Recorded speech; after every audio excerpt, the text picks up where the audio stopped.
Hello, hello, hello. My name is Alistair Humphreys, adventurer and author. I've written books like The Boy Who Bite the World and Against the Odds. And I want to say hello to everyone at Summerfield School in Oxford and your fantastic teachers, Mrs. Ainsworth, Mrs. Jacoby, and Mrs. Sloop. Thank you so much for reading my book and sending me these brilliant questions. Right, I hope you've got your banana sandwiches ready and I'll try to answer them. If you ever ran out of food, would you forage for some? Well, I'd like to say, yes, I wish that I knew how to forage for food, but I'm rubbish at stuff like that. I'm rubbish. If there was a huge patch of blackberries, I'd be fine, but I'd probably struggle beyond that, but I think it's brilliant skills to learn. What's your favourite one of the books? Well, there's three parts to The Boy Who Bite the World. I'd have to say book one was my favourite because it's really exciting to get your first book written and say, yes, done a book, it's out, woohoo! Really exciting. Then I have to write part two, part three, oh, it's quite hard work. So I'm glad they're done, but definitely part one was my favourite. Did your bike ever break down? Yeah, my bike broke down a lot. Got lots of flat tyres, broken spokes, broken cables, broken everything, broken wheels. I even broke the frame of the bike once in Sudan and I had to find a man with a welding torch, not easy to do in a desert, to fix the bike. Did you do the same track as the book? Yeah, I did. So the book you've read about Tom cycling down Africa was my story.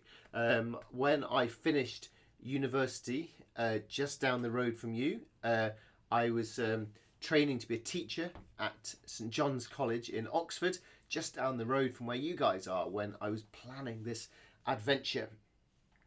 What was I answering the question? Oh yeah, did I do the same track? So yeah, the route that you're reading about in the book was my route when I cycled around the world. Was Abai a real person you met? Abai in Ethiopia.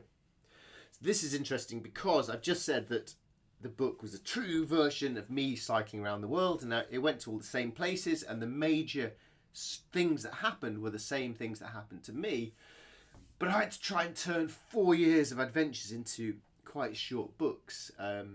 So what I did sometimes with, for example, with Abai, and actually all of the conversations in the book, was I took from my head all these many people I'd met and many stories and different things I'd learned, and then I squashed them together like making a cake into characters who could give the message quite clearly and simply. So Abai wasn't a real person I met, but based on lots of real people I did meet. What impact did cycling around the world have on your family? Well, I didn't see my family for 4 years, so they missed me. I hope they missed me. I certainly missed them. So yeah, it's a long time away. What's your favourite place? Oh, sorry, big yawn. What's your favourite place to cycle through?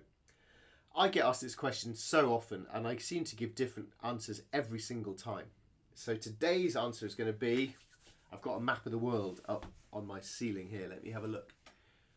Oh, I love Sudan. The people were really nice in Sudan. Malawi, beautiful Lake Malawi. Actually, this week, I tell you what I'm going to choose. This week, I met some Ethiopian people at an event I was talking at, and it was so nice to talk to them about Ethiopia because I found it really hard when I cycled through it, but it's such a beautiful, varied, interesting country. Great music, interesting, kind of weird but interesting food, so I'm going to choose that for today. How many bags did you take and what did you pack? Well, what I packed was kind of what Tom packed in the book, just basic camping gear, stuff to cook a meal on, and clothes to wear if it was raining or cold, things to fix the bike, toothbrush, and that's about it.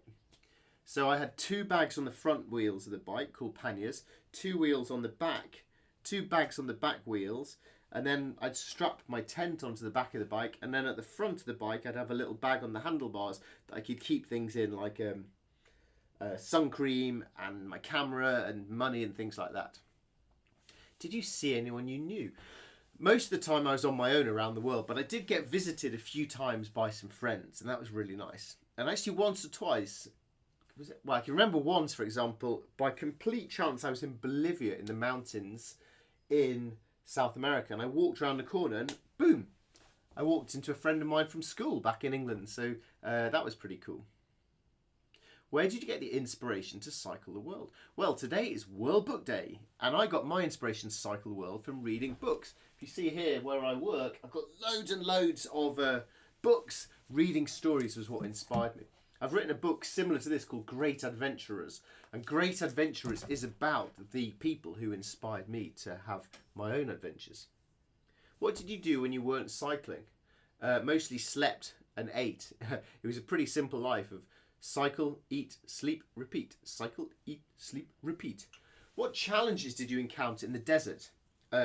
Carrying enough water, not getting lost, dodging scorpions that might be in your shoe, not getting ridiculously overheated by the sun. It was pretty hot. The desert's very simple, but it's not easy. I love deserts. I need to go back to a desert. Do you have any more adventures planned? Oh, God. I think I need an early night. I've just written a new book called Local, which is about spending a whole year exploring the one map that I live on. I'm sure if you ask your geography teacher, they will be able to give you a map like this of where you live, where your school is. And I've spent a whole year exploring the one map that I live on, looking for wild places and new places close to home. Because you don't have to be like Tom and go all the way around the world to have an adventure. You can find new things and adventure and nature and wildness close to home. So that's my new adventure. That's what I've been working on at the moment. And maybe you guys should too. Thank you so much for your questions. And thank you very much for reading my book. Good luck with all of your adventures. Bye.